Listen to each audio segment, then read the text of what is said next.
The materials that we're using, these rods,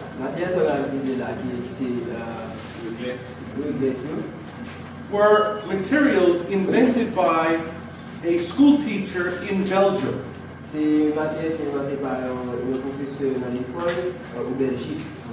Whose name was George Cuisinaire. Actually, his name is Emile George Cuisinaire. And in 1953, Caleb Gattegno, who at that time was teaching at the London School of Education, the London Institute of Education, he was invited, that is, Gattegno was invited to go to Belgium to assess, to evaluate the work that George Cuisinaire was doing with his students.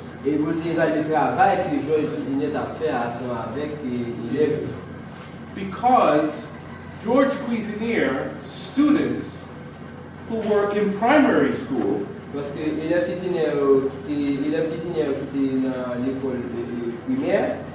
were able to perform calculations,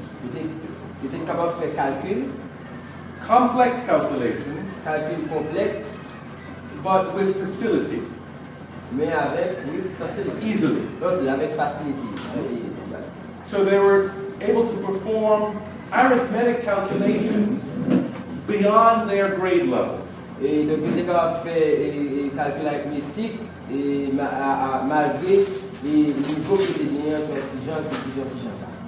George Cuisinaire invented these rods based on his knowledge of music.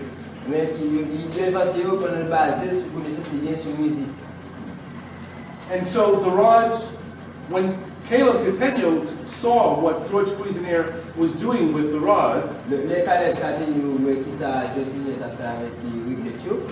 Gattegno at that time had already 2 PhDs. 2 PhDs, 2 doctorates.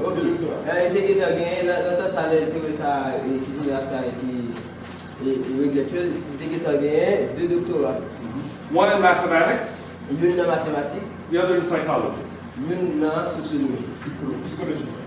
Psychology. Okay, psychology.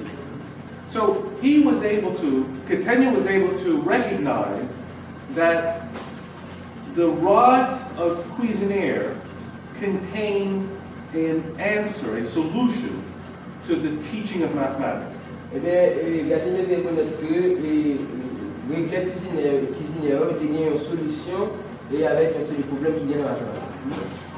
With regards to the fact that since the rods represent the rational number system,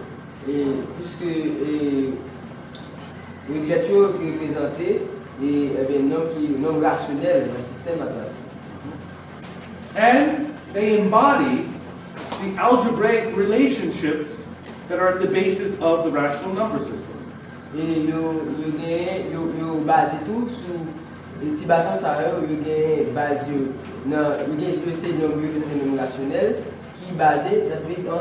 The algebraic structure of the rational number system.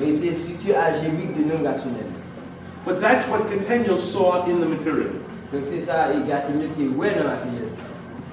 So Cuisinaire had been working with his students for 23 years before Gattegno met him.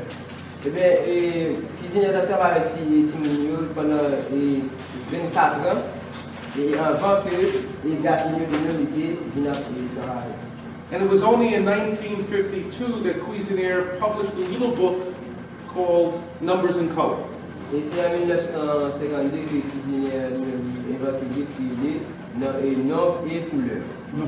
Numbers in color. Numbers in column? Yes. Okay, no couleur. And then in 1954, Cuisinaire and Gattegno published a book by the same title. Et en 1954, Cuisinaire et Gattegno viennent publier un livre qui vient même titre. In which Gattegno presented the materials beyond where George Cuisinaire had taken them. Et Jean que Gattegno qui présentait les matériels de la livre, c'est comme ça, Cuisinaire qui présentait par l'équipe. So that's a little background to the materials.